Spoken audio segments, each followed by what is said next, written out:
a minute and a half left still to play. And we're going to get a timeout on the floor. And now's where you're kind of a little bit more weary about CJ Walls. He's hit 2 back-to-back threes for Hanover. You don't want him to get any rhythm going for the rest of this game and possibly even turn this around for Hanover for a late comeback. So 8-point game. We'll just take a quick break and be right with you out of this timeout.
And back out of the break.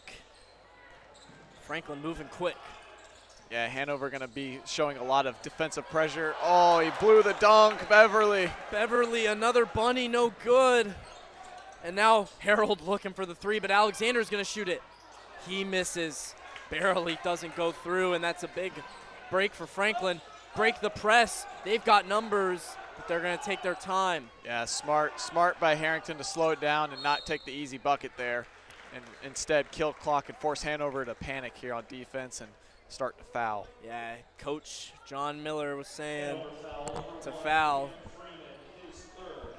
as soon as Franklin broke that press. And so now Matthews with a chance to shoot 2 here.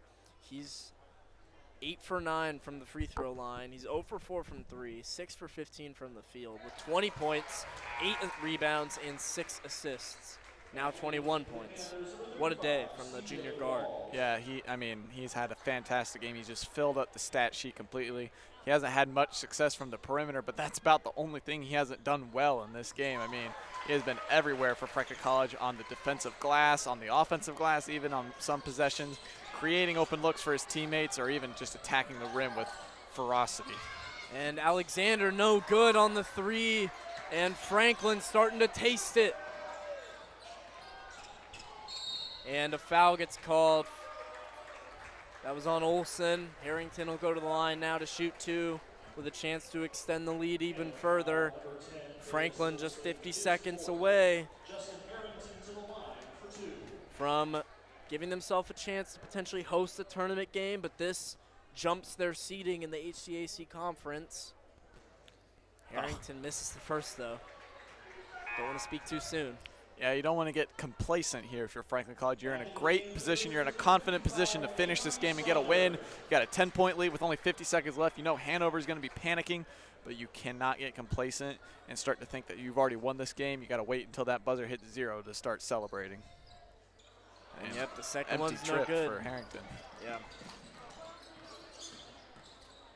And now, okay, Miller's going to fire. No good. Matthews got it. They throw it ahead. Franklin, Harrington pump fake, puts it up and in, and another one. I think they just stopped the play so they could get the shot clock. Or the game. They wanted the game to clock, put, yeah. Yeah, they wanted to put a little bit of extra time on. Oh, good find there by Alexander. That was a great anticipation move. Yeah. Hanover getting a bucket down low. Still pressing. Nearly stolen away. Good pass, though. McNabb came down with it. And Franklin now, 20 seconds, no shot clock. They will come out with a win. massive rivalry game, senior day, and Franklin able to win in a tough conference matchup. Oh, man, yep. This was a very hard-fought win for Franklin College, but a must-need as well. They have 3 losses in a row coming into tonight, including a home loss, kind of punch in the mouth by Transylvania earlier in the week, but they get a much-needed home win here on senior night against your rival. It always feels good to win against your rival in a big environment like this. Just an incredible win by the Grizzlies. Yep, a big win today, and the women's game coming directly after here in about 20 or 30 minutes, so we'll see what time that. We're not even done.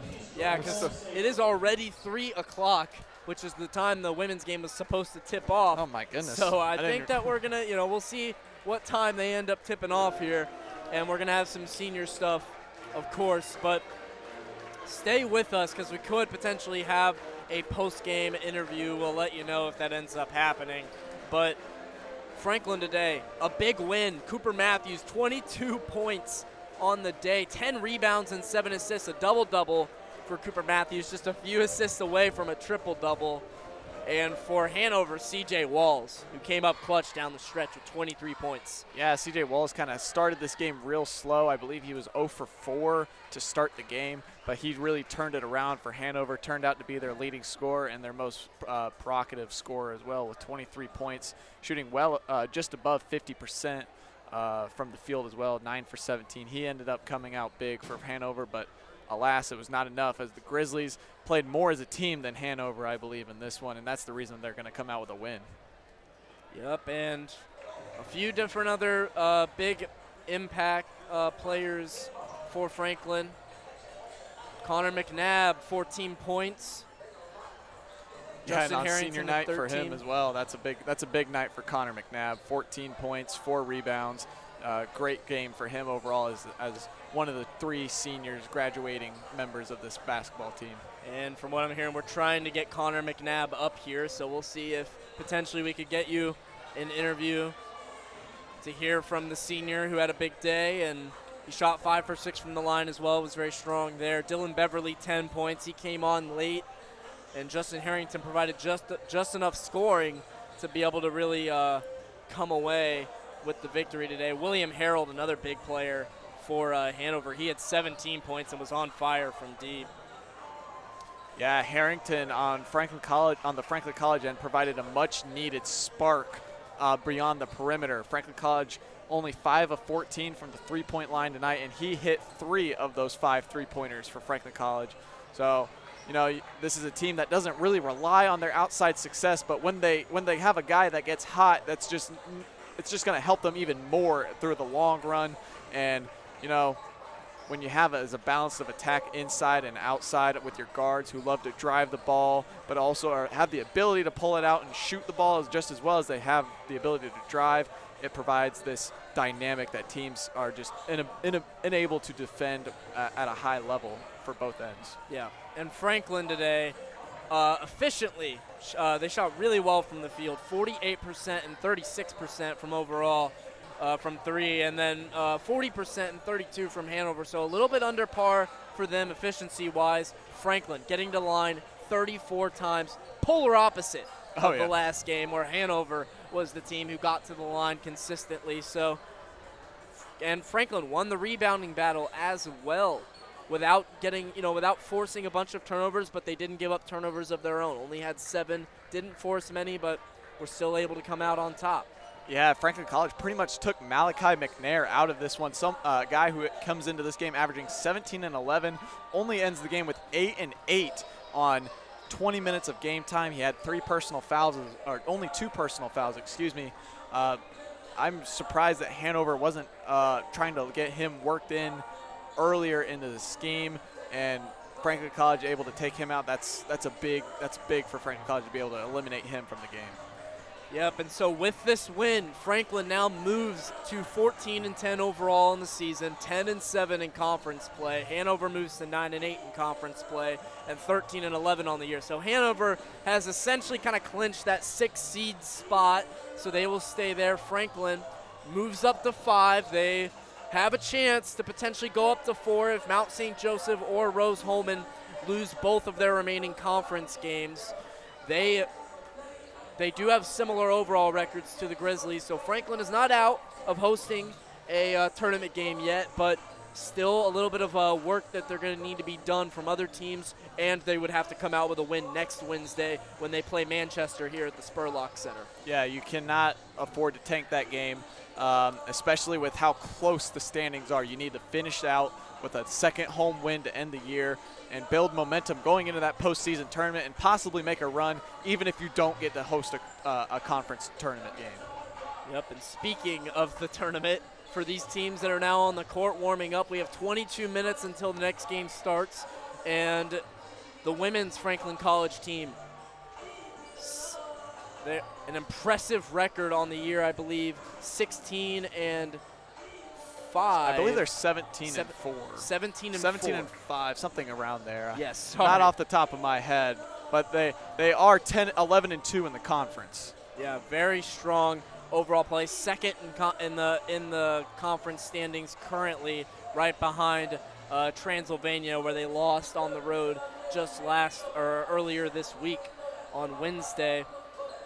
Yeah, Franklin College women's basketball, 12 and 4 in conference, 17 and 6 overall on the year. They've had a far more impressive season than I think anybody could have really expected for Coach Blanche's first year. They're going to host a tournament game here at the Spurlock Center, and potentially even close this out and have look for a 14-win conference season, which is far, far impressive. Yeah, so we can guarantee you next Saturday we will have a women's tournament game here at the Spurlock Center that we'll have live for you on Grizz TV, and we'll see if the men's team is able to host a tournament game. If not, either way, they will end up playing one of those teams around the 4 mark right now, which would be either Rose-Hulman or Mount St. Joseph realistically in what would be a very tough tournament game to open up. Yeah, you said it. Mount St. Joseph split the season series with us 1-1, with us getting a home win against Mount St. Joseph and then falling them on the road. Kind of the same story for Rose-Hulman. All right, well, we still have not heard if we will be able to get anybody. If we do, we recommend you stay with us, and we will have that coverage for you for a potential interview with one of the stars of the game. But for now, we're going to give it a break. So the women's game will have about 20 minutes until we're back for that one against Hanover in what's been a huge doubleheader for us, and also senior coverage along with Jordan Kuhn and Kate Breeden. So thank you, everybody, for tuning in for now. We'll be right back with you with that game and a potential interview in between.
And for those of you that are still with us, Connor McNabb is coming over, so we will be able to do an interview here. Tyler will lead the way. I may be able to ask a few questions, but we'll give Connor McNabb one of our 2 headsets up here. We have 2 headsets, so we're going to try and take turns knocking out some questions. I think we could just go alternate back and forth a little bit here, and we just kind of want to know what the emotions were like for this game and just how meaningful it is to get a home win. That's kind of the premise of this, for a big senior night win. Yeah. Nice. Yep, good game, man. Thank you. I appreciate it. Hey, Connor, how's it going, man? Good win. All right, so you can go ahead and take the headset. You can put it on. Stand back there, and I'm going to try and put the camera on you. Stay tuned with us, folks. We're trying to get the camera fixed around so we can get Connor on the screen. All right, perfect. All right, Connor. How's it going, man? Oh, it's great, man. It's a great day when you beat Hanover. Of course, of course. So, big rivalry win here tonight. You had a senior night performance, very well performance as well, 14 points of your own. Just walk us through the emotions of a big win like this tonight after 3 losses in a row. Yeah, I mean, we just had been on a little downhill stretch, had some things going on, couldn't get out of our own way. But today, we really broke open that barrier and really played like how Franklin basketball plays. Yeah. How big was Cooper Matthews in this one? 21 points and a near triple-double, 10 rebounds, 6 assists. Just how much of a leader is he in the locker room that we may not see on the court? Coop is just, he's a jack of all trades, man. He literally does it all. And, he's always ready to go. I've never seen somebody with as much drive and as much passion for the game as Coop has. So you always know what you're going to get from him every night, and he's going to put his ass on the line. And it's great, man. He's a great leader. Of course. What was that locker room experience like just now? It was great, man. Man, we hate Hanover, man. It's great to beat Hanover. It was awesome. Really getting to recognize the guys, not only myself, but Avery and Will, guys that have put their all on the line this season for Franklin. So it's great to be able to celebrate those guys, come out a win for us and for Franklin. Of course, and now Luke, I'll let you go. No, come over here. You can ask a couple questions. Come on.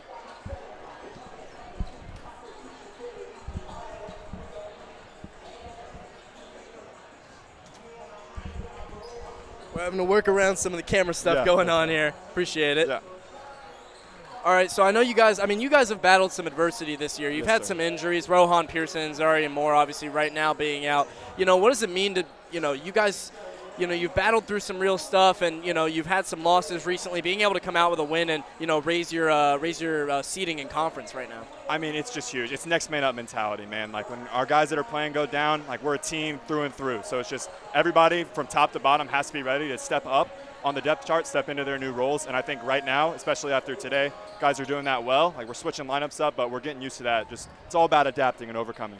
Yeah, and you guys have one more game obviously left at home this year, one more regular season game. This was your senior day, and obviously a big atmosphere. But that last game against Manchester, you win that one. You get a couple losses to go your way, and you might be hosting another tournament game here at the Spurlock Center with the women's team. What would that be like, being able to host a doubleheader here at the Spurlock Center, just like last year? That would truthfully, that would be just amazing for Franklin. Both teams, women's and men's, have put it all on the line. They've worked hard for it. And we can't control it at this point. Our fate is in other people losing, so the only thing that matters is us. I don't think it matters where we go. On the road, we beat every team in conference now. So no matter where we go, we can beat them, but it would be outstanding for both teams to host. I don't know when the last time that happened was. Honestly, neither do I, but thank you very much for having us up here, man. Yeah, I appreciate it. Great game. Yeah, thank you guys. Yep.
sister Maddie. Jordan is set to graduate this year with a degree in exercise science and minor in coaching and fitness. After Franklin, Jordan will attend the University of Evansville for grad school to get her master's in athletic training. While at Franklin, Jordan has been involved with RDM and is an active member of the Exercise Science Club. Jordan currently sits 7th in career points for the program with 1,382 and was named HCAC Player of the Week during Week 10 of this season. Her favorite memory is the team trip to Puerto Rico this year, and she's forged countless great memories from that trip, but a couple favorite would be the family party going 2-0 overall. Jordan's advice to her teammates includes the following, quote, "It goes by way faster than you would expect, but have fun with everything you do. Basketball season is so long, and taking care of your body is one of the most important things you can do. Along with taking care of your body, take care of your mind. Reach out if you need help, and if you don't know who to talk to, I'm always in your corner. Living this lesson with you all has been such a great time. Even on hard days, enjoy every second. There's someone in this world that wishes they had what you get to experience. Use basketball as a de-stressor, because life around you is already stressful. Use it for some freedom, and always remember to take it day by day and never be afraid to reach your full potential." At this time, she would like to take the opportunity to thank the most important people in her life. Quote, "I want to first thank God. Without him, I wouldn't be in this position. I owe everything to him, and I want to also thank my teammates for showing up every day with me and pushing through pain, happiness, blood, sweat, and tears. I love this ride with each and every single one of you. And I want to thank my coaches now and in previous years that have always been there for me no matter what, pushing me to my full potential. I want to thank my bonus mom for always supporting me and being there for me always and watching my games. I also want to thank my bonus dad for supporting me no matter what, for always being at my games and traveling every week to support me, reading Scout with me before games and recaps after games. I want to thank my siblings for cheering me on no matter what, for always being in my corner and for checking up on me when I'm feeling down and supporting me through every season. I want to thank my best friends for coming in to games and watching games even when they can't be here in person. And I wanted to save these two for last. To my parents, before basketball was in my life, you helped me through everything. You have raised me to be the woman I am today, and I am so grateful. Mom, thank you for supporting me. Thank you for being there even on the rough days, and for always cheering me up when I come out of the locker room disappointed. I will forever cherish our Bible verses every day, every game day, and for the time, money, and energy you have put towards me. Dad, connecting with you through basketball will forever be a blessing.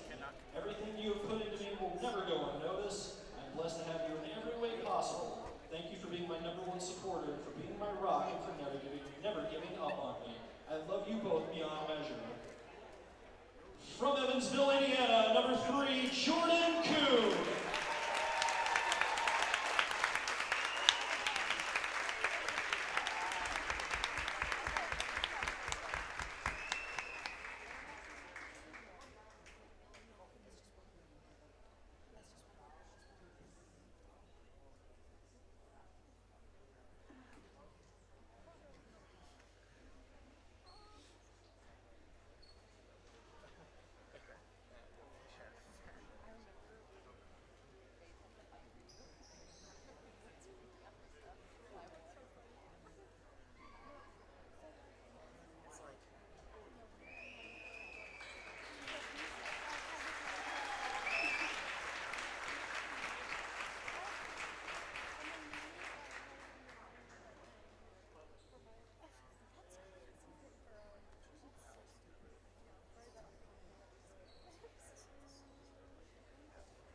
Our second senior is Kate Breeden.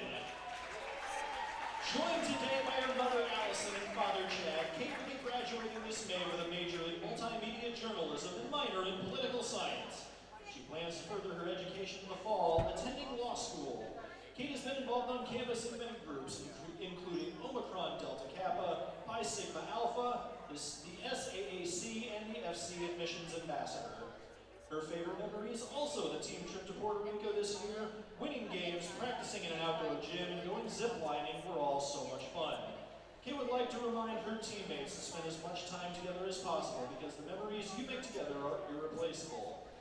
During this time, she also wants to thank the following influential people in her life. Quote, My parents, who instilled in me a deep love and passion for the game of basketball, my previous and current coaches who believed in me, and my family and friends who have shown unwarranted support over the past 4 years.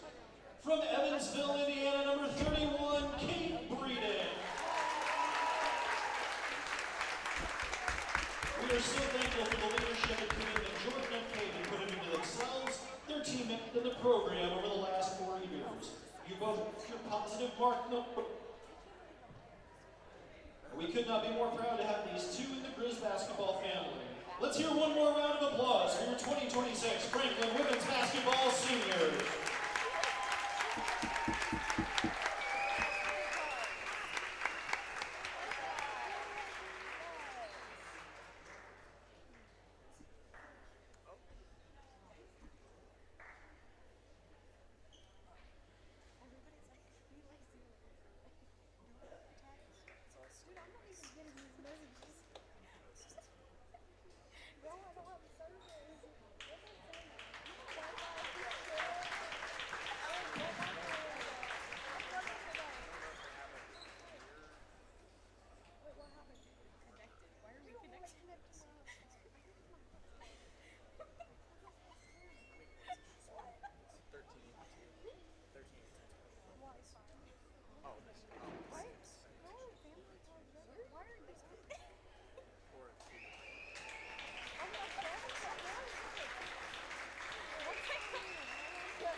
Good afternoon. Welcome everybody back to our live stream, and I just want to make something very clear. We want to make something very clear on Grizz TV. Obviously, if any of you were watching the men's game in the last couple minutes, it might have switched streams over, and you might have not been able to catch the end of that game or our Connor McNabb interview that we had a few minutes after. We apologize for that. Ultimately, what happened was our stream switched over to the women's game, which was scheduled to start a little earlier and obviously started a lot later than it did. So our stream started earlier than it needed to, which ended up switching our coverage over. So something we can't really control at that moment. We'll try and do better in the future if anything like that were to happen. But either way, we've got some more basketball. Yep. Jordan Kuhn and Kate Breeden already did their senior, celebration in the middle of the court. Obviously, a lot of emotions here in the Spurlock Center on what is this women's team's actual last home game, a regular season home game of the year, as they prep a week from today to host a conference tournament game. Yeah, and then, Luke, they've been so impressive all year. They're 17-6 overall, 12-4 in the conference. They're coming off a rough road trip to Transylvania where they fell 59-80. Didn't get a lot of success in that game, and Transylvania kind of gave them all they had in the second half of that game. When we were keeping up here while we were broadcasting the men's game, we noticed that the women's game started to get lopsided in the second half. But Franklin College looking for a bounce-back win here at home against Hanover College, excuse me. As you do know, as Luke had previously mentioned, the men's game stream did cut off, but Franklin College ultimately came out on top in that one. The men's 82-72, a big win here on senior night for them, and hopefully the women's team looks to replicate off that success. Yep, and we heard, from Connor McNabb telling us how great it would be if Franklin could come out, and next week get a win, get some help from other teams and potentially host a tournament game here as well as the women's team, and how great one. Grizzlies 2 seed in the conference in the women's HCAC conference. Hanover, I believe 6th in the conference, and they have kind of settled in at that 6th or 7th spot in the HCAC standings. So we'll see where they end up. But this is going to be a competitive matchup between two very, very solid teams. Yeah, and the last game these two faced off, it ended up coming down to Briley Munchell hitting a go-ahead three-point shot for Franklin College to take the lead nearly at the buzzer, and Franklin College ultimately came out on top on that road win. But today they're going to be looking for Caitlin Lorenzi on Hanover College. She had 22 points and 13 rebounds in that contest, ultimately keeping Hanover in that game the whole way. So Franklin College, you're right, does have a test here at home. Hanover's a formidable opponent, a formidable rival, and it's going to be a great matchup. Absolutely, and what was already a great game last time in the men's game, I'm sure it'll be a great one in this one as well. So starting lineups, national anthem, and introductions will be coming here soon, but a rose delivered between the two teams. What's the premise of that? I am not sure if maybe they gave that all to the seniors on their team as well, and it was a tie-dye theme, so both teams wearing tie-dye. Could have potentially been for Valentine's Day too, though. There's a lot of themes going on. A lot of stuff going on today. But either way, now we're going to get some of the normal stuff, the starting lineups for both teams and the no national anthem. So we'll be right back with you once these lineups are done. A 5'8" senior guard, number 14, Caitlin Lorenzi. A 5'6" senior guard, for 21, Alexis Wines. And a 6'3" freshman center, number 22, Alex Volkan. Head coach of the Panthers is John Jones. Assistant coaches are Zoe Watts and Tyler Greener. Now on your feet, fans, it's time to meet the starting lineup for your Franklin College Grizzlies. At guard, 5'8" sophomore from Rockport, Indiana, number 0, Molly Schulte. At guard, 5'3" junior from Rushville, Indiana, number 4, Briley Munchell.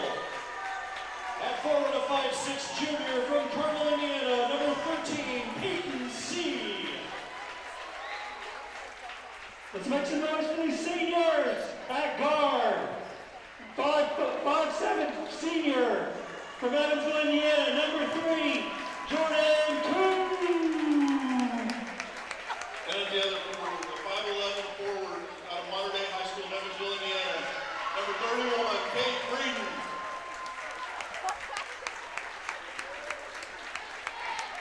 The head coach of the Grizzlies is Ashley Blanche. Assistant coaches Kylie Wilson.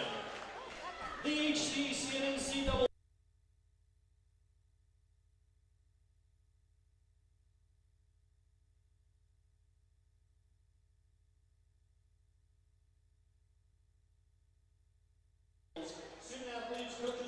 And welcome everybody back. And if you didn't see there were some family members. The father, Kate Breeden, doing the introduction for her. I'm not sure who it was doing the introduction for Jordan Kuhn, but seemed to be A family member for sure. Yeah, family and friends, and obviously a big day, the final regular season game or home game that these ladies or that these two ladies will play before we get on to some real intense tournament basketball. But tipping off the last game of today's doubleheader and the continuation of the rivalry. Yeah, but this won't be the last home game that we'll see the Franklin College women's basketball take here. They'll have a home postseason tournament game this upcoming weekend. Yep, next Saturday we will have at least one game for you here on Grizz TV, maybe two if the men's team are able to raise their seeding by next Saturday, as a pull-up J is good from Hanover early. And Munchel kicks it down low as Kuhn dribbles it off her foot, and it's going to go out of play. Yeah, Hanover showing some signs of a zone. I believe it's a 3-2. It looked like a really condensed 3-2 zone, but regardless, Hanover coming out in a zone early in this contest, kind of like we saw the men's team. Yeah, they did come out early in a zone as well. It didn't work out as well, though, early on for the Panthers. That was a deep three right there. No three, no good, but a putback up and in off the offensive rebound. That was Lily Emstis who was able to get it. Now 4-0. Franklin needing to get a little momentum here on offense. Peyton C working inside. Little fadeaway is too easy for Peyton C. Yeah, big bucket from C. She's been coming up big for the Grizzlies as of late. She averages 11 points on the year, and most of her points come from down low, but she has shown signs of shooting the three. Only 10 three-pointer attempts, but she's made 4 of them. 40% is pretty good. Yeah. And one of those was in that, I believe, last game that we did, as layup is good there from Hanover.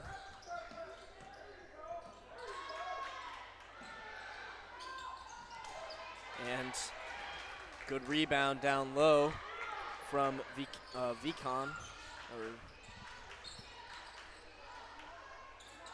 Jumper no good, and Hanover comes down with an offensive rebound. Berman no good.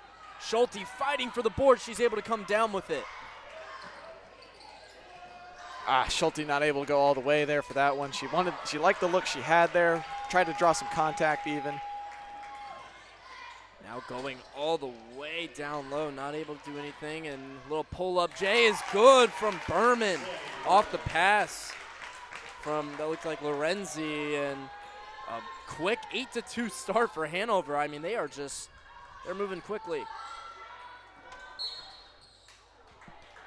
And a foul called on the floor. Hanover foul number 22, Emerson Volkan. They called it on Emerson Volkan. Into the game for the Grizzlies, number 8, Avery Kelly. And yep, Avery Kelly will come in quickly for Jordan Kuhn. So Kuhn will take a quick seat.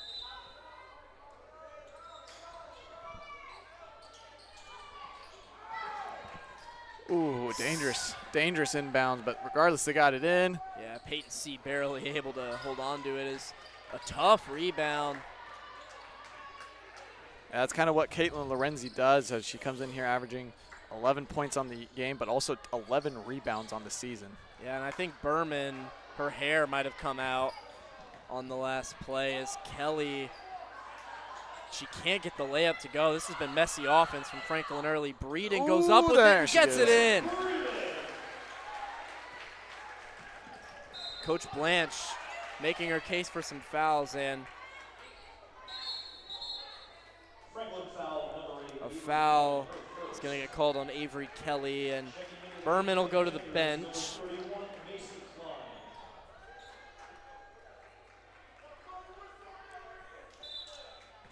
Klein. 8-4, 6:52 still to play in the first quarter. Hanover efficient to start the game.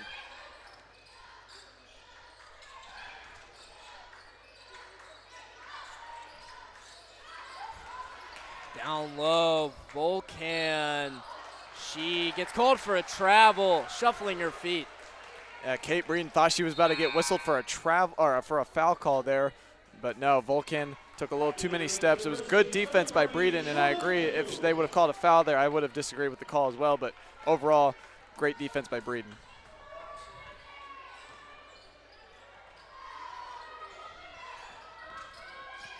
And nice dish down low. Breeden no good on the jumper, and here come Hanover.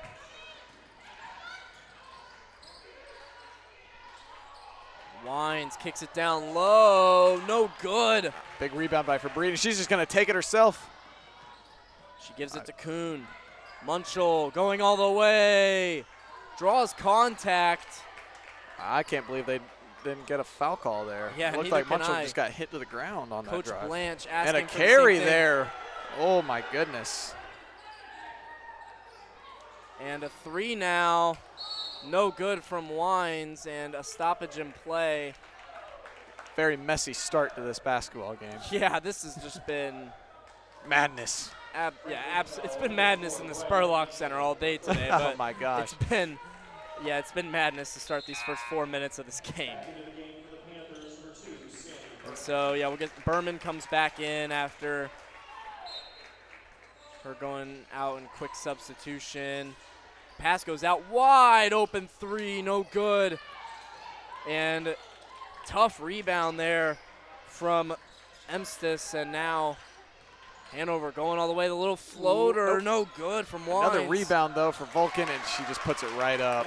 And that's Volcan, the 6'3" freshman center, doing what she does best, using her height to her advantage and being able to get a rebound. Munchel for three, bang! Franklin narrows the lead down to three and gets their offense going a little bit. Yeah, Hanover kind of fell asleep there. Didn't realize that there was still one more Grizzly left to make it across half court, and Munchel was just wide open. Not a single person on an island of her own out there at the three-point line. And Jordan Kuhn just straight up ripped it away from Wines there. Kelly on the cut, tried to kick it out, gets it back. Oh, what man. a steal by Berman, jumping the pass. And down low to Wines, nice dish from Berman. Some good ball movement there by Hanover on that fast break. Avery Kelly almost forced a turnover and then ended up doing that, but Berman kind of just picked her off like a defensive back in football would. Yeah, no, that was, she tracked down the eyes of Avery Kelly there and was able to steal it away as C goes up and gets rejected by Volcan. Denied. Yeah, Volcan. Return to sender. Sent it back to Hanover. Volcan underneath on the reverse layup. Their offense is playing really well so far in terms of just finding open looks. Yeah, and it's Volcan giving Franklin College a lot of trouble defensively and on the offensive end with 6 points now. And 2 blocks now as well.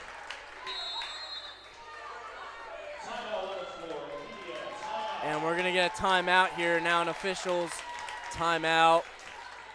Franklin struggling to keep up early, 14-7. Hanover off to a quick offensive start. Franklin messy on offense. 4 minutes left to play in this first quarter. We'll be right back with you after the break.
Welcome back after the short break, and Franklin needing to get some offensive momentum here and just play cleaner. Yeah, Jordan Munchel. Kuhn's been a little silent in these first 4 minutes of the game, and she gets a shot here. No good. They're definitely shadowing her and trying to, pick her off, not let her get the ball, and she's going to have to pick her spots wisely. Yeah, and in their last game against Transylvania, we saw the same sort of defense by Transylvania. Jordan Kuhn only had 6 points and 5 turnovers in that matchup against Transylvania, ultimately leading the Grizzlies to a loss on the road. Now from 3, Berman gets it to go. It toilet bowls in, and now a 10-point lead for the Panthers. And this is a Hanover team that doesn't have a lot of success beyond the 3-point line. They only come into here averaging 4 made threes a game. Oh, and there's Kuhn with the reply. Her first bucket of the day. And a stolen away after the near interception. Munchel ended up with it, and they're going to call it on the floor. Schulte draws the foul, but good foul from Hanover there, but Franklin will hold possession. And just to let you know, our stats up here running about 3 minutes behind, unfortunately. Yeah, a few minutes and also just a few points behind, so we're still trying to figure that out as of now. Munchel will take it underneath the basket. Taylor Turk comes into the game for Franklin. And pass tried to go to her. Oh, but they save it. Nearly went out of bounds. Hanover had to save it. 3 from Taylor Turk. The save from Hanover turned back on them. Very unconventional way to get a bucket out of that that missed inbound there from Munchel, but regardless. Oh, Peyton C almost lost that one out of bounds as well. Very close. Both teams kind of with shaky with the ball. butterfingers. Yeah.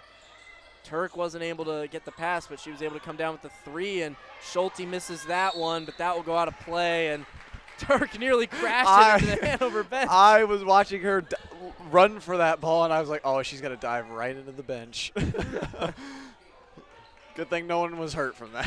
Yeah. Could have been real bad. Yeah. And wide open underneath. They kick it back out, and it's going to be a 3. Wines, bang! Hanover. Their second 3 of the day. Yeah, and Wines comes into this game but shooting about 30% from 3. That's someone you don't want to let get their rhythm, although they haven't had much success from 3. They can definitely burn you when they need to. And a nice pass, able to get down the other end of the floor. And on the other side of the court, you could say, and a foul would get called there on the floor.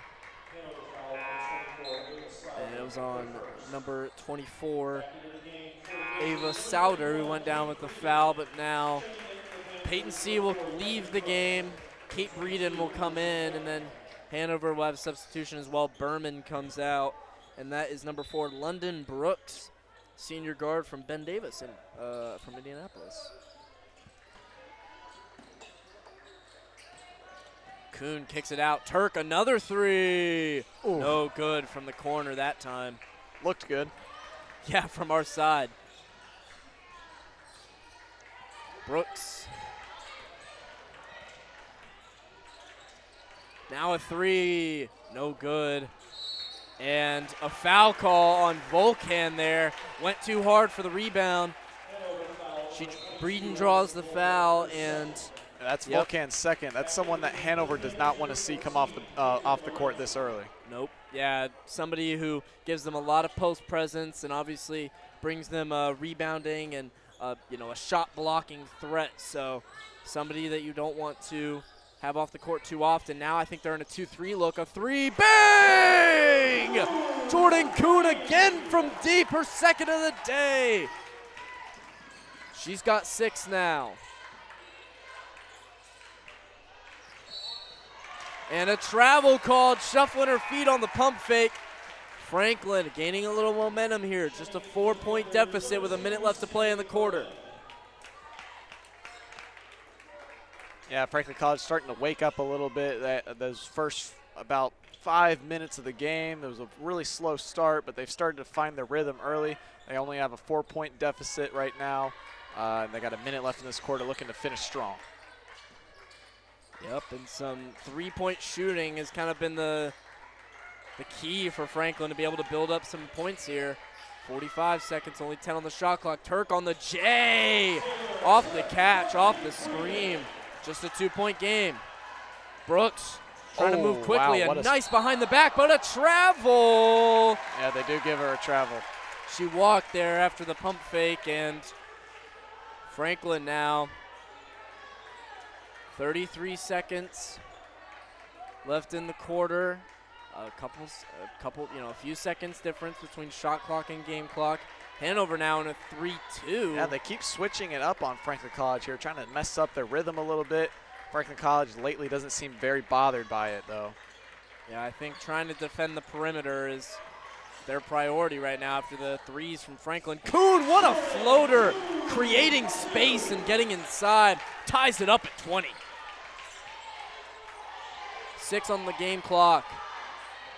They're going to have to fire one from deep. Wines, no good. And they do get it off, but no good either after the offensive rebound from Berman. And that will be the end of the quarter. 20-20, an even quarter on either side before we get into the second quarter. Yeah, and Kuhn to tie up the game there on that little floater. She gave Wines a pump fake as she was supposed to guard whoever's in the corner and stop the ball from getting in the paint. Kuhn's pump fake kind of got her out of the way so she could get into the paint and get up that nice easy floater to tie up the game. And so now a tie ball game. Jordan Kuhn with 8 early points off of 2 3-pointers. We'll be right back with you after this timeout.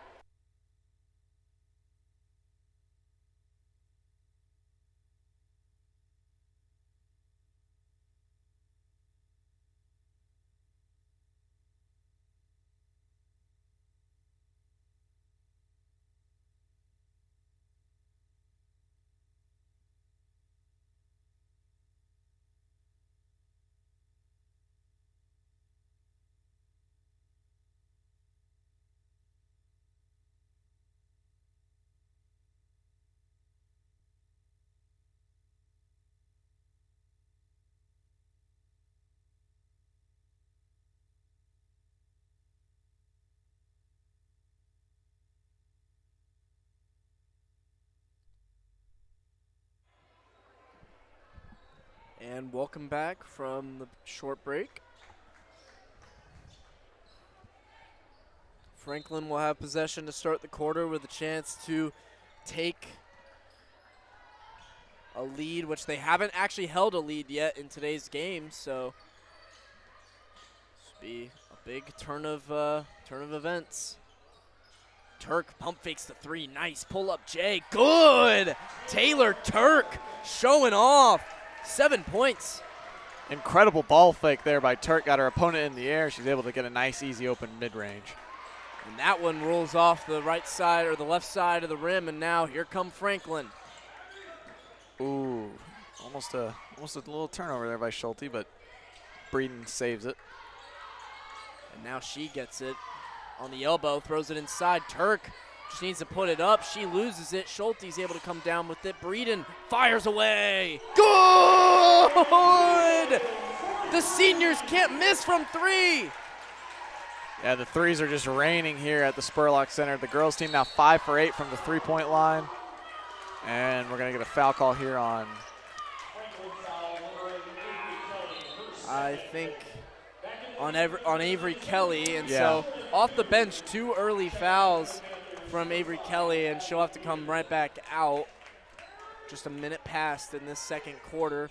And the 2 seniors, Breeden and Kuhn, now 3 for 3 from deep. call it senior night magic. Yep, combined for 11 of the Franklin's 25 points. Oh, And she big comes rebound down there with by the rebound. Breeden. And they've got numbers here if they want to push it. Schulte does. Kuhn, pull up J. No good in transition as Berman comes down with a hard board. She gets it away after getting double teamed. Oh, Nearly jumped it, but Schulte does anyway. Here come Franklin, again with a turnover.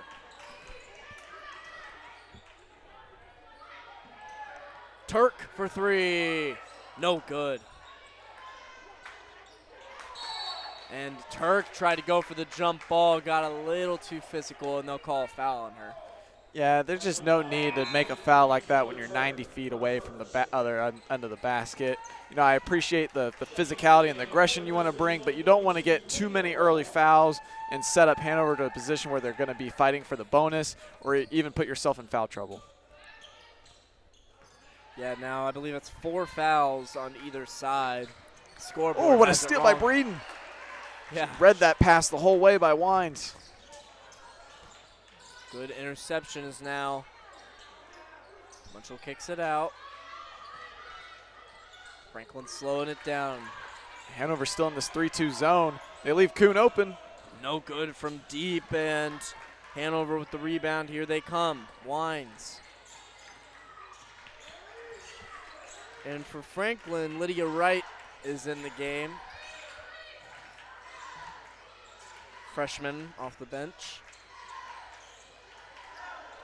And a 3, no good, as Munchell tried to tip it, and she does come down with it. Here comes Franklin. Coach Blanche telling them to push it. Good pass from Kuhn. She fires from deep. Oh, no good. Breeden all the way. Good, and 1. The senior forward, Kate Breeden, talking her talk, and she's going to go to the line. And she was kind of at the right place at the right time for that loose rebound.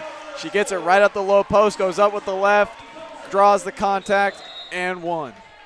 And Hanover is going to need a timeout after that one. So now just 7 minutes left to play in the second quarter. Franklin on a 7-0 run. We'll be right back with you after the break.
And we're back. Kate Breeden going to the line with a chance to convert the 3-point play. This would tie her as Franklin's leading scorer for the day with fellow senior Jordan Kuhn, and she does. The two seniors now combined for 16 of Franklin's 28.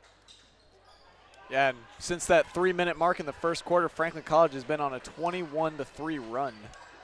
Yeah, unbelievable momentum here from the Grizzlies as they try to get the steal, and no good from Volcan. The ball goes out of bounds. It will be Hanover basketball, though, so it stays here.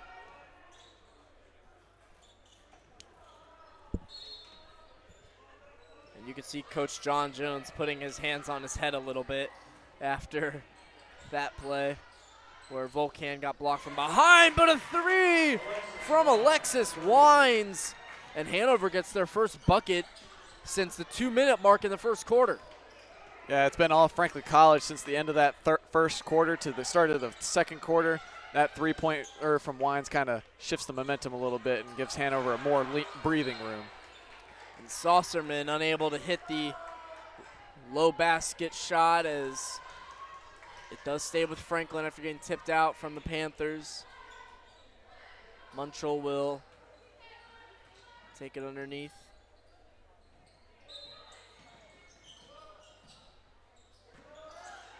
Breeden trying to make a decision. She gets it to Kuhn. Working on Wines. Saucerman kicks it out for 3. Good! Lydia Wright, the freshman, nails it from deep.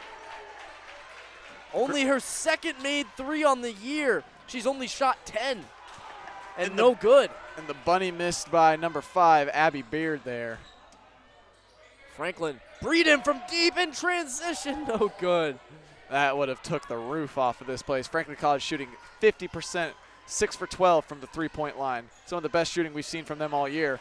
And another steal nearly happened. We've seen a lot of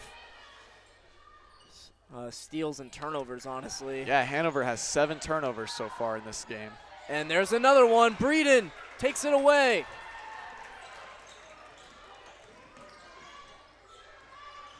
Munchel finds Wright. She nearly loses it. Good pressure defense from Berman. Franklin pushing. Munchel drives all the way, draws the contact, and will shoot 2. And that one going on Wines. That's her second foul of the game as well. Now the Hanover has to start worrying about some foul trouble here with some of their better players in Volcan and Wines. You don't really want to see them get their third before halftime. Otherwise, it could get a little messy in the rotation or possibly even on that defensive pressure end when they're playing a little scared. Yeah, and Hanover, a couple substitutions there. Lorenzi coming out as alongside Abby Beard. And the free throws are good, so now it's a 10-point game. Peyton C will come back into the game for Kate Breeden. Peyton C had 2 early ones, has not been able to, or 2, she had the first points of the game for Franklin, had not been able to do much since. Good defense down low, they get the roll. That ball took its sweet time to fall off the front edge there, but regardless, goes in. Yep, Emstis get another bucket. There's 6 points on the day now. C wide open from 3. Oh, no good. The 40% three-point shooter, Peyton C, not able to hit it. Just her 11th three-point attempt on the year. That's going to hurt the averages. Yeah. Until she hits the next one, right? Yep. Oh, and a steal by Lydia Wright. Wright moving down the floor, trying to go coast to coast, stolen away from Unkraut. And ball went out of bounds after Berman went down and Lydia Wright deflected it out. So Wright will come out of the game alongside Saucerman, Jordan Kuhn, and Taylor Turk coming back into the game.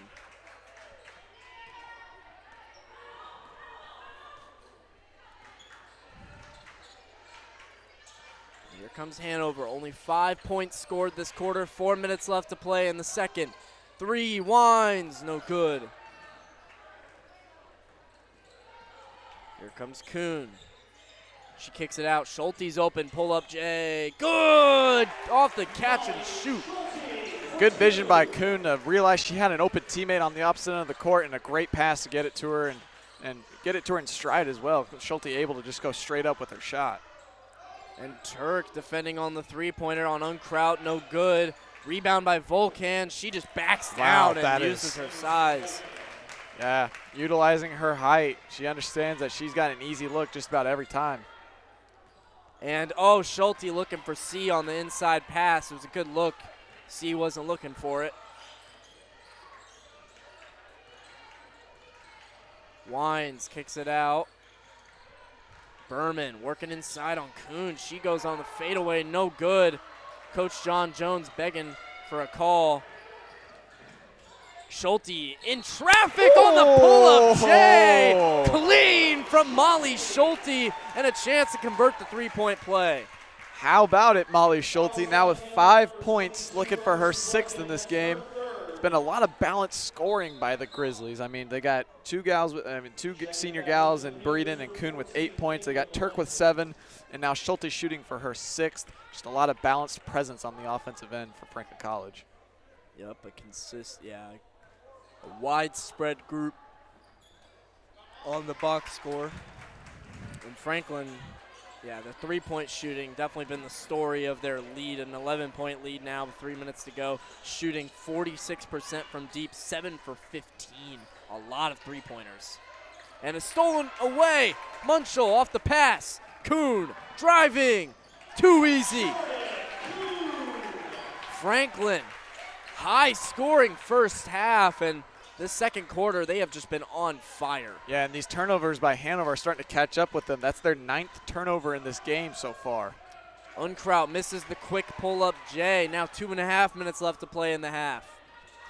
Kuhn wide open. Nice pass from Munchel. Jordan Kuhn with back-to-back buckets. Easy lays. The senior has 12 points, and Franklin is up 15. Yeah, it's been all Grizzlies in this second quarter. Franklin College outscoring Hanover 21-7 in the second alone.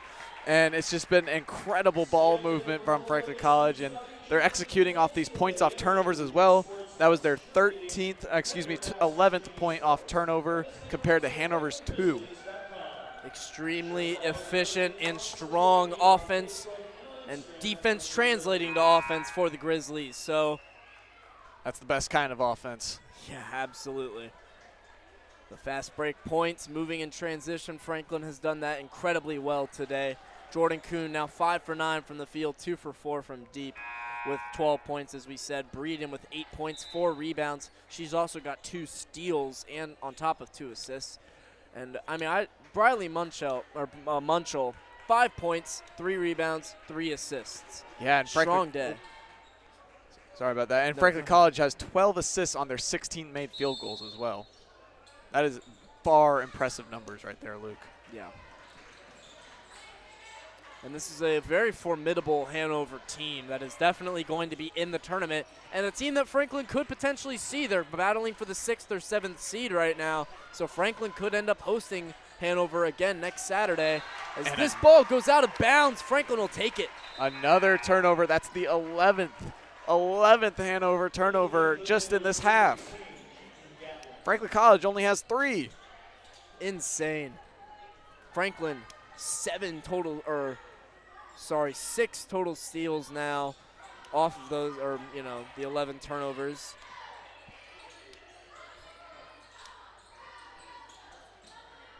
C working down low. Schulte kicks it out. Good ball movement. So look at this ball movement. Everybody getting involved. Oh, C not able to get it underneath though, as Turk got triple teamed on that pass to C.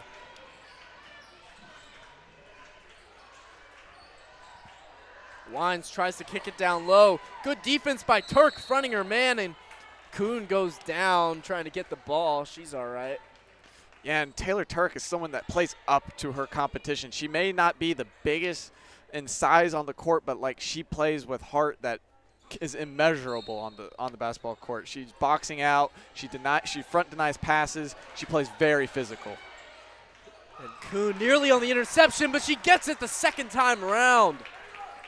1:20 left to play. Franklin with a 15-point lead. Schulte dribbling underneath the basket. Turk off the pass from Kuhn. Munchel wide open at the top of the key.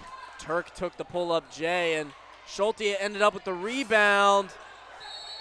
C going down for it, and I think they actually got a foul call on Peyton C there. And so Hanover will take possession. Peyton C will come out of the game. Kate Breeden coming back in for the final minute of this half. Well, it feels like it's been a pretty quickly played half. Both teams, honestly, not very many stoppages in play, and even if so, they've been moving quick. Yeah, there's only been 11 foul calls so far in this half. And nearly a travel. Is 3 no good there, and put it up and in. Offensive board looked like from Unkraut.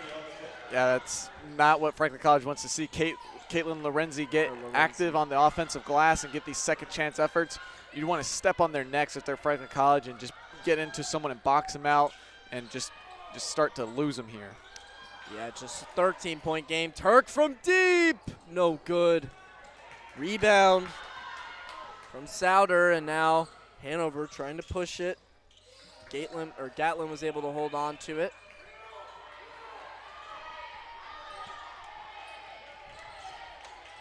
And now with 5 seconds, Hanover looking for a last shot at the half. They throw it up, no good, and that will be the end of the half. So Grizzlies with a strong second quarter, leading that quarter 22-9. The Grizzlies, after being down 17-7 early, have caught fire and hold a double-digit lead going into halftime. Yeah, Luke, I mean, they started down 10 points, like you had mentioned, with only 3 minutes left in the first quarter, and then they ended up tying the quarter at 20, and then they come into the second quarter, feeding off the momentum they ended in the first quarter and outscoring Hanover 22-9. I mean, it has been all Grizzly basketball so far in this half, and I think part of that has been just the defense. Hanover, I mean, with 12 turnovers in the first half, they average 16 on the year in conference games. They already have 12 of their 16 averages. And yeah, Franklin, I mean, yeah, like you had mentioned, obviously their efficiency and the run that they have gone on has really been strong. And looking at just the stats here, Jordan Kuhn leading the way with 12 points. Kate Breeden with 8 points. Munchell with 5, 4, and 3. Taylor Turk, 7 points. That big 3 early as well. Molly Schulte also got 5 points, 3 boards, 3 assists. A lot of just overall really good basketball being played. 12 assists in the first half for the Grizzlies, on pace for 24. That is extremely impressive on the numbers. But Hanover out-rebounding Franklin by a lot, 28-19. Still not doing too much good for them, though. Yeah, I mean, the the stat sheet shows that Hanover, as you had said, has been dominating the post, but you would have never been able to know that with this score that we have right now, 42-29. I think part in that has been Emerson Volcan and her success down low early on. She's got 8.7 rebounds of her own with 2 blocks as well. I mean, she's had 2 offensive rebounds so far. I mean, sure, they're controlling the paint, but we have been just about controlling everything else when you look at the stat sheet, Luke. Yeah, and Hanover, their bench hasn't been able to get involved yet. All 5 players that have scored were starters on the day, so no bench points in a lot of combined minutes. 6 other players being on the court that didn't start, and none of them have scored yet. So clearly that lack of bench scoring has definitely played into the deficit when Franklin went on that run. So now we have just under 13 minutes left until the second half will start. So stay with us. The game will stay on the stream, so do not worry. But Franklin holds a 13-point lead, 12 and a half minutes. Set your timers, come right back. We'll be back with a second half. Franklin, Hanover.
And welcome everybody back to the second half of what is going to be a great finish to a historic rivalry. In the first half, that kind of led off with just Franklin College taking the reins of this game. You know, they started off rough with a 17-7 deficit. They came back, tied the game up at 20-all in the first quarter, and then went on a 22-9 run in the second quarter. Yeah, tough. With a lot of momentum from the Grizzlies and a lot of sharp offensive moves and defense just translating to offense. Now Kuhn open in the corner, no good after the bucket from Hanover. I'm not sure how Kuhn got wide open there in the corner. Yeah, on the give and go. But the jumper is good there from Berman. Back-to-back buckets from Hanover, bring it back within single digits. And this would, if Franklin is able to come out on top today and sweep Hanover here at the Spurlock Center, they would, the women's team would sweep Hanover on the year as Kuhn cashes in from 3. 15 points now from the senior guard in her last regular season home game. And yeah, like I was saying, that Hanover would get swept by Franklin, the women's team this year, and it would be 1-1 in the men's series. So Franklin come out overall a little on top over their rival in basketball, as that one goes out of bounds on Volcan, and Franklin will take possession. Yeah, you know, get some good bragging rights here. You know, I think the only game that we have tanked to Hanover so far was just the men's game earlier in the year back in December when the men's team fell 74-65. But going 3-1 on Hanover in this year and women's and men's basketball would just be huge for the program. Absolutely. And now Kuhn takes it all the way on the finger roll. Just doing it all out there for Franklin College, really. I mean, I believe she's the only one to score for Franklin College so far in the second half with 5 points now. Yep, she's gotten all of them for the Grizzlies. And a foul called there on Peyton C. She didn't really understand the call. Thought she got all ball on the block. And Volcan will go to the line to shoot 2. So 8 minutes left in the third quarter as Volcan hits the first. Jordan Kuhn now 17 points, 7 for 12 from the field, 3 for 6 from 3. She has played absolutely fantastic. Yeah, and in some around the conference news, Transylvania did just beat Mount St. Joseph's 66-50. They have secured the #1 overall seed in the women's HCAC standings, meaning Franklin College is playing for either second or third right now. They still could fall to third if they were to lose the final 2 games of the year and Anderson were to win. So, you know, Franklin College, you know, still a great year. You just don't want to fall to that 3 seed. You want to keep that 2 seed and find your way to maybe facing off Transylvania in a rematch in the final game, you know? Yeah, that tournament is going to be very intriguing. And after a travel there on Berman off the jumper from Breeden, Franklin now with ball with a 14-point lead. And yeah, like you were saying, obviously a rematch with Transy would be ideal for the Grizzlies, but a win here, if they lose this game, and Franklin does have to end up, you know, competing for that second spot, they have Manchester next week, which Manchester is also competing to get into the tournament right now, and they're kind of on that edge 9 to 8 range. Yeah, you don't want to get complacent. And pass to C is just a little too much from Schulte, and Franklin will lose possession. Yeah, Transy, an incredible year from them. Obviously, you know, the top women's program in the conference year in, year out pretty consistently. 20-4 overall in the season, 15-2 in conference play. Just a great year. And Volcan not able to get the bucket on Schulte. Good defense. Yeah, she tried to use her size against Schulte, but Schulte playing like she's just as tall as Volcan, if not bigger, using everything she can to force her out of the paint. And Kuhn just short on the lay. And Wines being patient here with the Hanover offense. Berman kicks it out.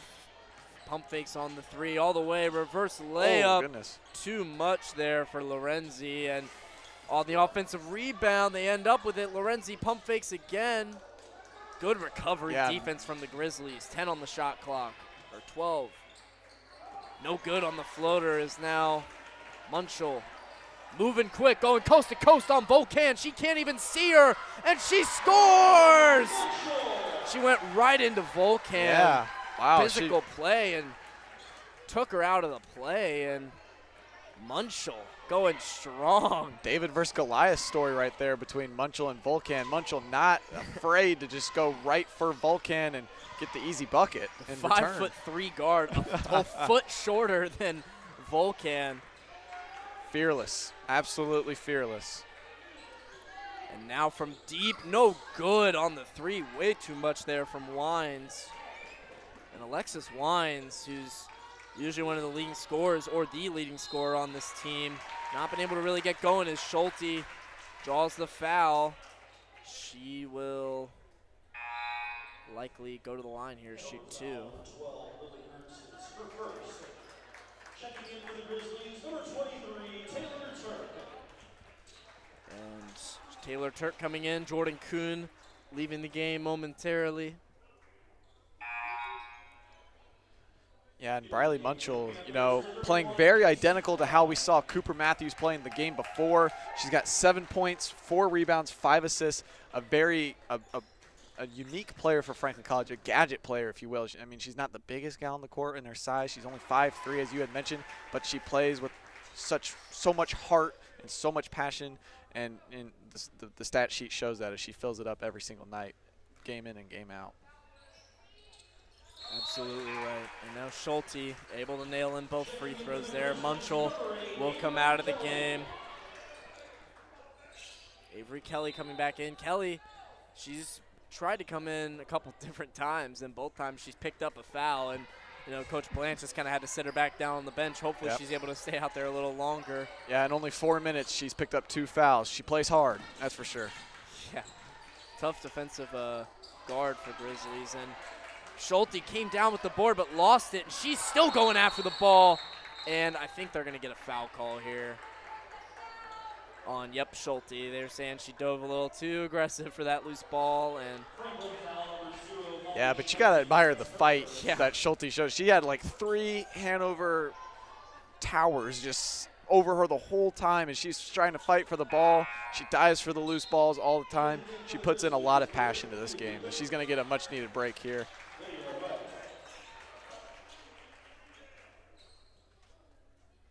Coach Blanche talking to her young guard now, Molly Schulte. And, you know, on the topic of senior day, you know, Jordan Kuhn in her last regular season home game, you know, and somebody that won't be here next year. And obviously a major part of your offense as Franklin now steals a possession. Molly Schulte, I'm sure, is going to be one of those guards who's asked to take on a lot of the workload, and someone that Coach Blanche will want to continue to coach. Oh, yeah. Between her and Munchel and Turk and Avery Kelly and Lydia Wright, it's kind of just the next gal up mentality. It's still a lot of basketball left in this whole season for this women's Grizzlies team, which has had a great year after that missed layup. Turk came down with it, got the offensive board, and drew the foul. The boos are raining from this Hanover side. Yeah, they are, but Turk will go to the line anyway with a chance to take a 20-point lead now for the Grizzlies. Up 53-35 with just under 5 minutes to play in this third quarter. We're going to have an officials timeout, so we'll be right back with you after this break.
And now we're back after the short break, and Turk nails the first at the line.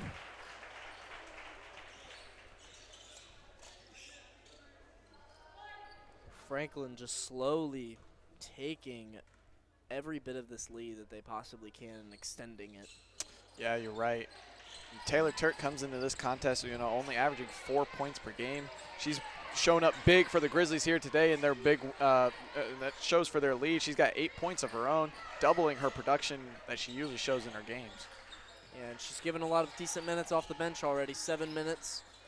As now the corner three, no good there for Hanover, and Avery Kelly went down on the play, and I think they got a foul call on the Grizzlies there.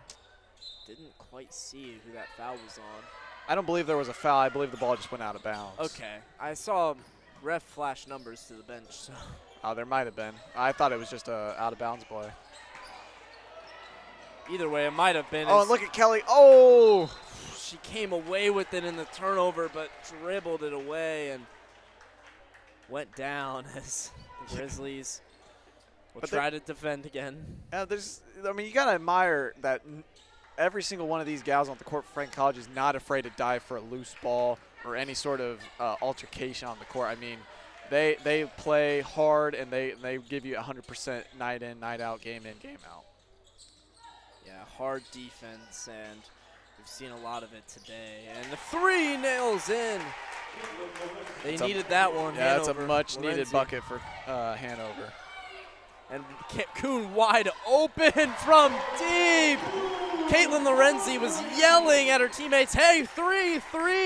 I don't know how you don't get a gal on number 3 for Franklin College. I mean, she's probably the most dangerous person on the court right now, especially with 20 points early on. She has just been absolutely dominant so far. The second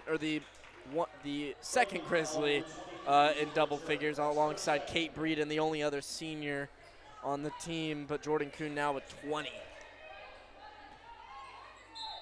Hanover will hold possession underneath. 3:25 left in the third quarter, a 19-point lead. Hanover trying to dribble in and work. They kick it back out. Three-pointer, no good. Oh, and look at Kuhn. Look at the eyes. What a dime down low. Lydia Wright not able to finish. Kelly going the for ground. the loose ball, but not able to find it. Oh, and there goes Wines. Yeah, oh, kind of a reckless throw up there. Taken off, but Jordan Kuhn, she's got open floor. Takes it all the way up and in. 22 for Jordan Kuhn. Now, I wasn't sure if that pass was going to make it to Kuhn. It was kind of a floater up there, but Macy Klein was in close pursuit to Kuhn to try and make a play on the ball, but Kuhn too fast, gets right by her, goes up for the easy right hand. Yeah, and it just got right over the shoulder of Jordan Kuhn for her to take it all the way and stay in momentum as they come down with the offensive rebound. Lorenzi, Kelly got in there and tied it up. She thought she had all ball. Foul will say otherwise, and Hanover will take it back underneath the basket. Get a couple substitutions here. You can't let Lorenzi set up camp down low and get these easy offensive rebounds and an opportunity to get second chance points and chip away at your 21-point lead that you've built in this half. I think Breeden and Turk and Sosterman, all the guys that play down low, they're going to need to do a better job of finding 14, getting a body in her, and getting her out of the post. Yeah, not allowing any easy offensive rebounds. And Taylor Turk comes out of the game. Franklin subs in Sophia Saucerman, and Amia Bass came in alongside a couple other subs for Hanover. And now Volcan went up with it. No good. Is now 2 minutes left to play. Kuhn, nice find to Breeden. Breeden, what a spin! What a left side spin. Not able to finish. Very close, but what a move from Breeden. Good footwork by the senior. And no good on the pull-up J in transition. Saucerman ends up with it. Breeden going to be the point forward.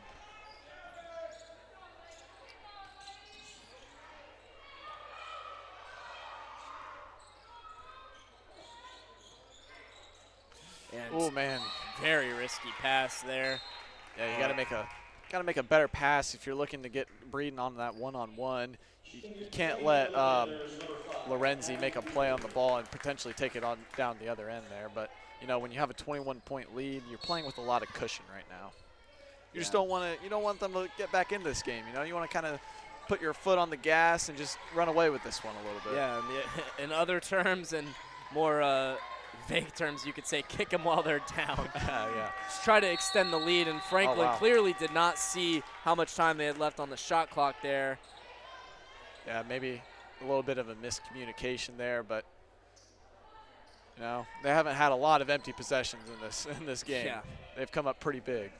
And that one just went right off the knee for Hanover. Bad turnover.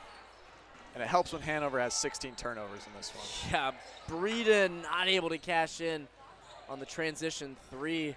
Kelly tried to get in there, but Lorenzi kept it. Bass now working. She kicks it out.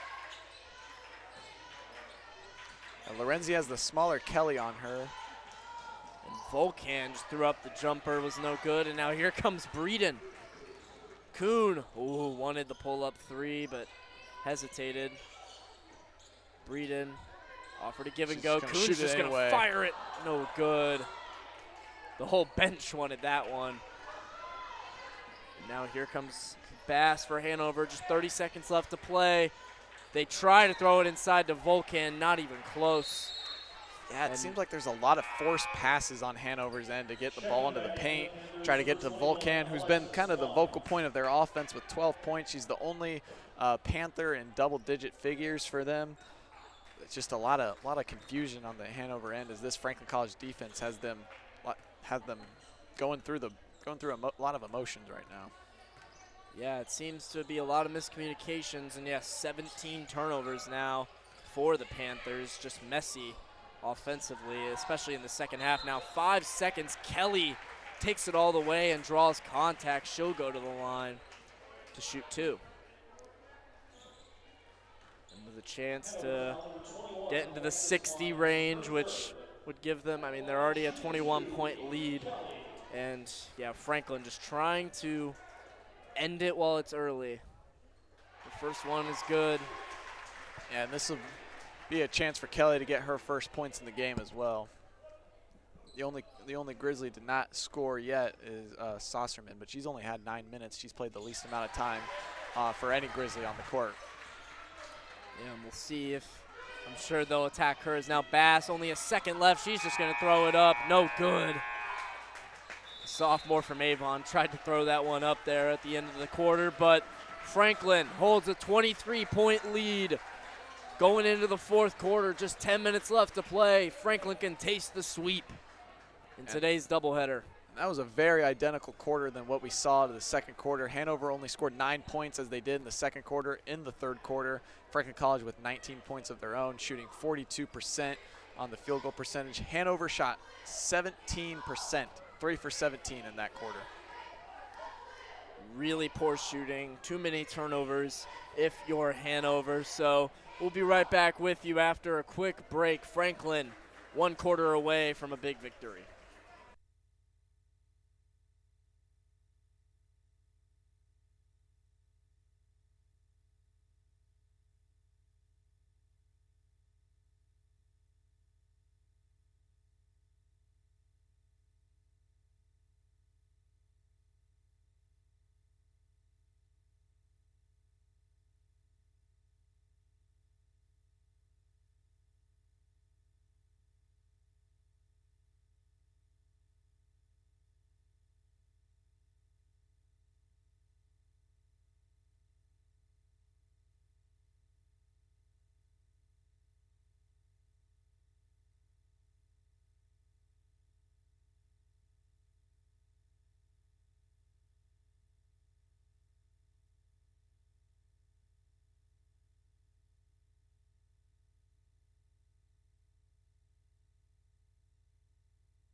And we're back after the break. It's like Franklin College subs back in Schulte, Munchel, and C. Yeah, I believe Turk lineup. as well. I'm not quite sure if she was in at the end of the third or not. I don't think she was, but she was in for a lot of the third. Oh, and C gets Vulcan on her feet. Oh, but Turk is there to save it. What an offensive rebound. Good hustle. Schulte, no good. And Hanover will get possession.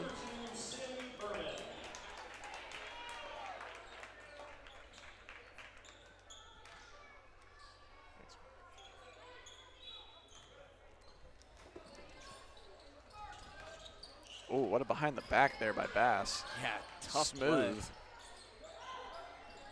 No, I did. Nice layup That was there. a great taking it all take the by way. Wines. Yeah, Alexis Wines. Hanover showing some pressure, and Franklin College not ready for it. Franklin possession. Or no, Hanover possession, sorry. Good, yeah, good full court pressure defense there from Hanover. Creating some confusion for the Grizzlies and putting them in a bad position. Yeah, the Grizzlies weren't really expecting that, but I'm sure they'll expect that for the rest of the game now with Hanover down 20, looking to make some ground, cover some ground here.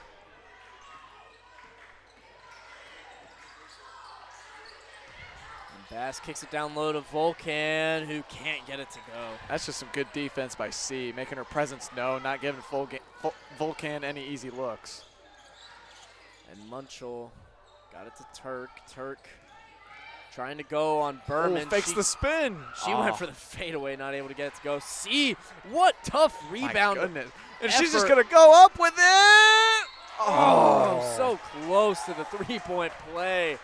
But she can't get it to go, but she will go to the line and shoot two. Some fantastic hustle shown by C. And I mean, she's come up big on the stat sheet as well, just maybe not in the points category. She's only 1 for 8, 2 points in total, but she's got 7 rebounds, if not 8. I'm not sure if the stat sheet's updated or not, but she leads this Grizzly team in rebounds. So she's come up big on that area. Yeah, Peyton C. always an impactful player, no matter the case, and she did miss that first. She does hit the second. And, you know, with losing Kuhn and Breeden next season, they'll be thankful to have C back, hopefully, as a senior. She's bringing a presence that Kuhn and Breeden brought this season for the team. Absolutely, and there are definitely some players who you can already tell who will, you know, kind of take the reins, you know, with Munchel and Schulte and Peyton C., but there are definitely a lot of talented players on this Grizzlies team who will still be here next year, despite losing, you know, 2 of your strongest players with, you know, Jordan Kuhn and obviously Kate Breeden. And I think that goes for the men's team as well. You'll lose McNabb, you'll lose Spellman, but I mean, you have so much returning production. And Saunders, yeah, you lose Saunders, forgive me, but you return so much of your guys. You return Matthews, you return Ferris. I mean, you return so many great players on that end. Absolutely, and both teams pretty consistent programs, and Jordan Kuhn now gets the rebound after the substitution. She came in for Kelly. Turk also came out of the game. Kate Breeden came back in. C working around. Nice footwork, and she put it up and in. She loses all defenders with that footwork, that pivot, and she gets it up for her 4th point of the game. And good offensive board, not able to finish again, and they call a foul on Peyton C., and Peyton C. throws her hands up like, what can I do? Yeah, I mean, she's just trying to make a play for the ball at that point. You know, maybe a little bit of physicality on her end, but that's just part of basketball when you're going for the loose ball like that. Yeah, especially when you're playing your rival. Oh, yeah. There's some bad blood on this basketball court. Only 1 foul called on each side, though. Oh, my goodness. Wow, yeah, the pass saw what she was looking for. Yeah, but she was Peyton hoping C wasn't that, quite looking either. Yeah, she was hoping C maybe cut inside a little bit more, but C had other plans, unfortunately. And that one gets picked away. Munchel picking her pockets, and Schulte going coast to coast. And Munchell didn't set a screen there. She set a little bit of a down screen. She got in the way. She made the defender have to go around her, but it allowed Schulte to go up with the right, easy, wide open layup. Yep. And she made it very clear, I'm not setting a screen. She stuck her hands up in the air. I'm not setting an illegal screen. She's using the rules to her advantage. I mean, she's just trying to get to where she's going. She's not trying to get in the way of anything. So, I mean, it's perfectly legal. And after that, deep three from Amya Bass, and Breeden lays it in. Down the court, kind of cherry picking a little bit and getting the bucket.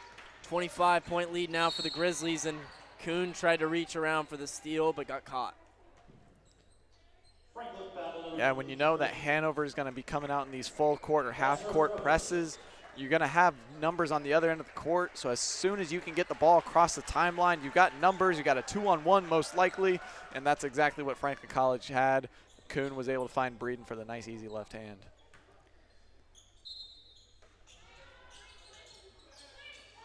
Hanover going underneath. Munchell got a hand on it, but they keep possession. Three from Wines, no good.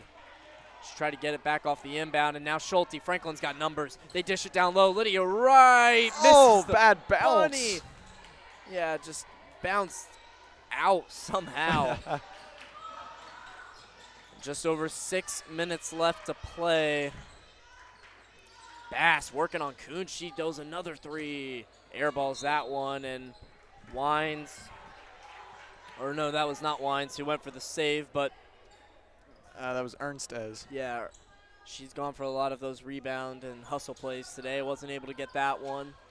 And, Kuhn gets taken out on the, while they try to get the steal. Aggressive play. She will get the ball, and Franklin will take possession. And also, right after the game, try to stay with us. We're going to try and get a post-game interview with one of the players. We had an interview with Connor McNabb after the game, which went great. So we're hoping to talk to one of the players, hopefully Jordan Kuhn or Kate Breeden, one of the two seniors who obviously will not be here next year up here. And so after the game, stay with us for a little bit, and we'll try to get you that content. As now Franklin will take it underneath the basket. Still holding that 25-point lead.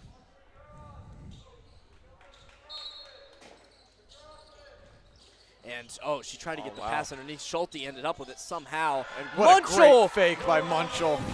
She pump fake, brought the ball back down. It was a beautiful take by Munchell, and Amya Bass just moved down the court quickly and drew the foul. She'll go to shoot two. Great hands by Schulte to, get the pass from Munchell. That was a very risky, it could have easily been a turnover type of pass, but Schulte with great hands gets control of it, finds Munchell as she steps right back inbounds and she's just wide open right under the basket for the easy lay. And she had, I believe, Lorenzi jumping for joy on that ball fake right there. Yeah, no, it was a really strong ball fake. Got multiple defenders kind of out of position, and Bass, after hitting the first, misses and the look second. At Kuhn. Ooh, going behind the back, keeping her dribble after going down. My goodness. Breeden stuck, but she gets it back to Kuhn. Yeah, Hanover really trying to apply pressure here, just make it uncomfortable for Franklin, but, with where we are at now, and they're just going to call an offensive foul on Taylor Turk. And that's her third of the game. The only Grizzlies with 3 fouls are C and Turk so far. Yeah, 12 fouls on each side. And now a three here from Lorenzi. She nails it. Now 5 minutes left to play in this final period as Kuhn, she's got advantage. She kicks it down low. Lydia Wright doesn't get it. Breeden, she got blocked by Bass. Hanover able to keep possession, and they're trying to take it quickly.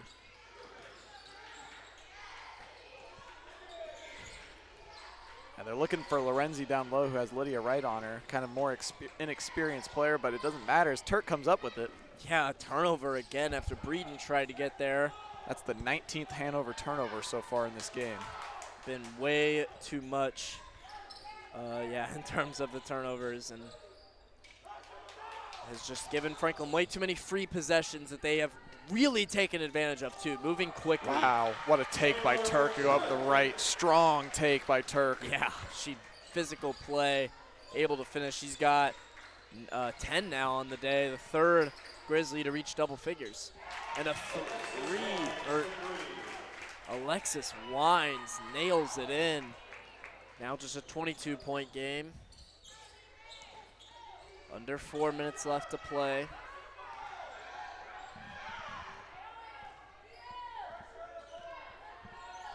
Franklin taking it slow, trying to run clock. Kelly going all the way, draws the foul. She's going to go to the line to shoot 2. Nice physical play from Kelly to get space and to draw the foul. Yep. And it looks like we'll have an immediate timeout here. Yep.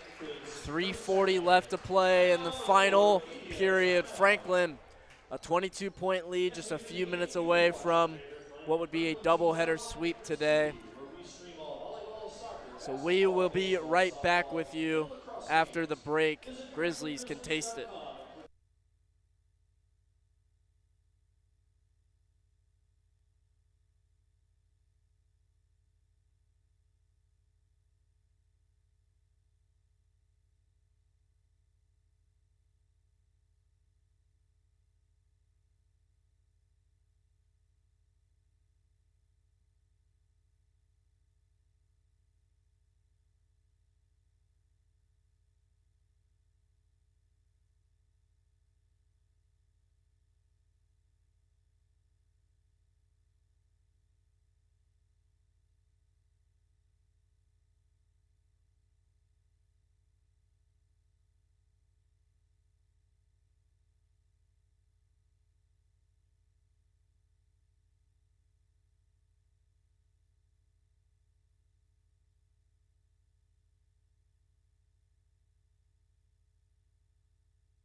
And the first free throw was no good. We're back from our break.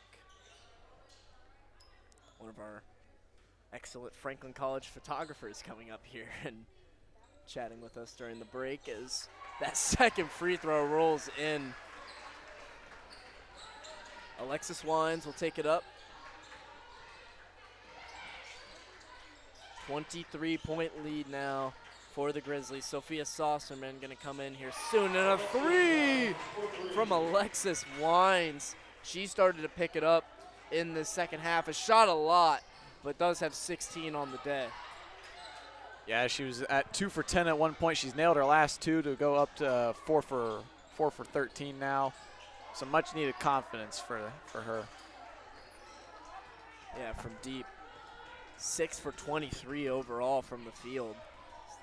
Definitely had to take a lot of shots today, obviously, for Hanover offense that has been a little slow. And Breeden, what a take.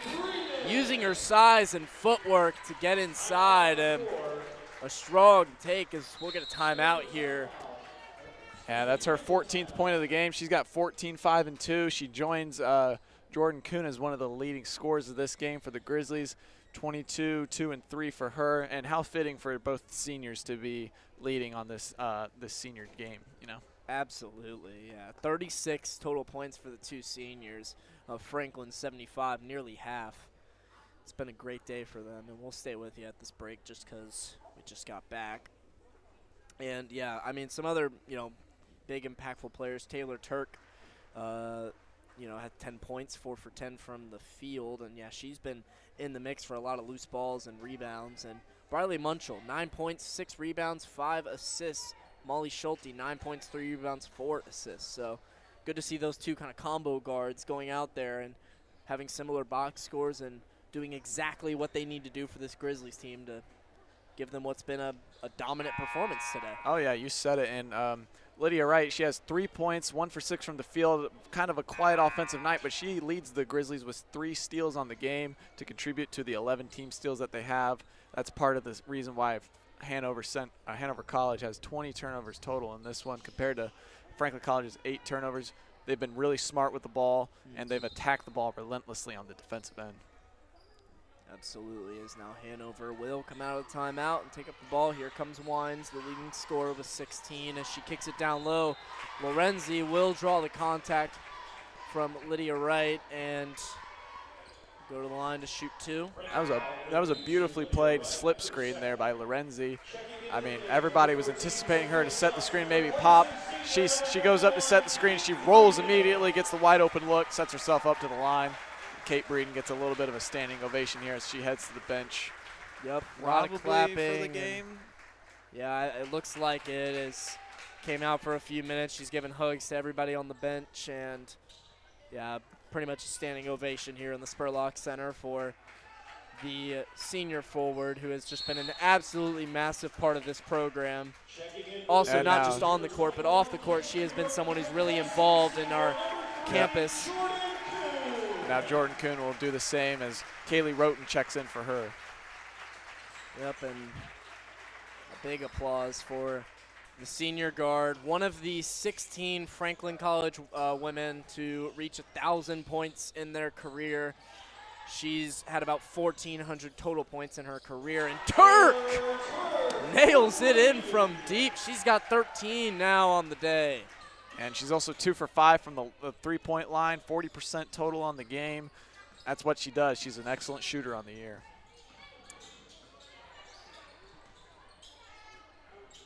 Deep 3 here from Wines.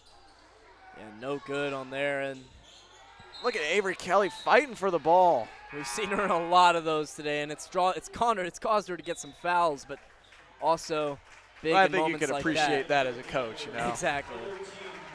5'5", you can do as much as you can at that height, but she's got a lot of fight in her, that's for sure. And we're going to get the bench emptied here. So Taylor Turk, Avery Kelly, and Lydia Wright all going to the bench. We've got a lot of different substitutions. Obviously, Kaylee Roten came into the game. Yeah, I see Abby Clayton just pulled in that rebound. Ava Reitmeyer, number 1, Kaylin Backel, and Sophia Saucerman, number 14. Just a couple of rotational players that will be around for a few more years. You know, they haven't been able to make as much of an impact because there's been a lot of production that Franklin College has retained over the years. But these gals will make an impact down the road. You know, their time will come. Yep. And we're definitely going to be seeing, more of some of these faces next year and for years to come. Oh, what a cut by Roten. Oh, she had the bunny, not able to finish, and there's now going to be a foul call, I believe. Yeah, Ava Reitmeyer fouls there, and so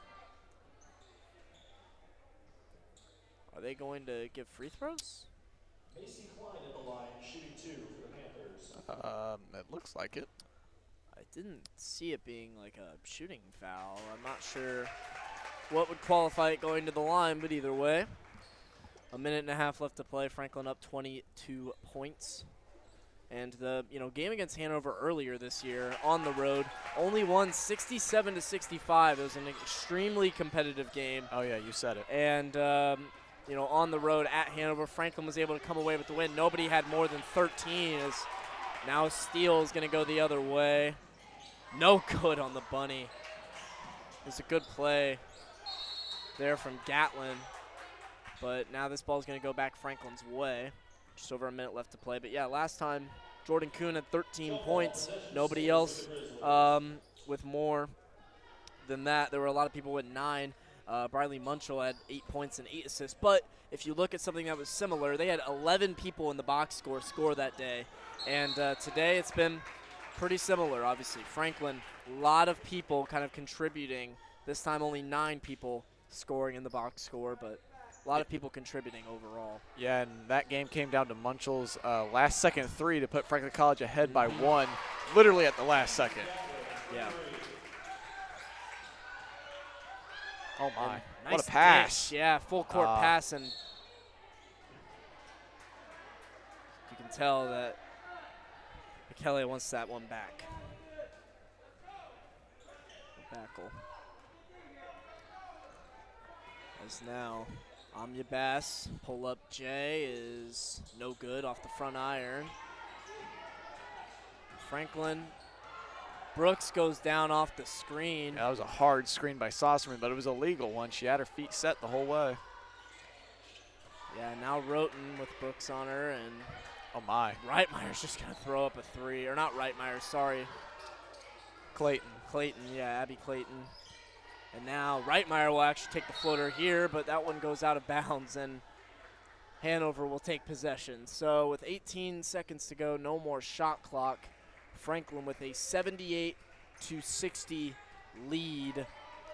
Hanover gonna try and make it look a little more forgivable here, as they're gonna get, I think, back over tripping. Or no, they called it on Kaylee Roten, sorry. So 13 seconds left to play. And the first one is good from Bass. And Amia Bass has been definitely trying to take a lot of the offensive load since she's come into this game. She hits both of her free throws here, and some full court pressure from Hanover, trying to just make it hard and annoying for the Grizzlies to end this game. And they just, yeah, the longest 13 seconds of this one. Yeah, they're going to do everything they can to make the scoreboard better, but they missed the layup at the end, which some fans might say service karma. Either way, 78-62, the Grizzlies come out on top in today's matchup, sweep Hanover on the season, and sweep them today at home in the doubleheader. The men's game coming out 82-72, coming out on top, and now the women being able to win as well. So this women's team, I think essentially with this win, has clinched a 2 seed in the HCAC. So we'll have home court advantage very potentially against Hanover. If not Hanover, it will be either Bluffton, maybe Rose-Hulman. There are some other teams, but that's kind of what we're looking at if Franklin is to host one of these games, which they will next Saturday, and the men's team hoping to potentially do that as well with some help of some other schools. Yeah, and this is just another drop in the bucket of fantastic basketball that this women's team has provided all year.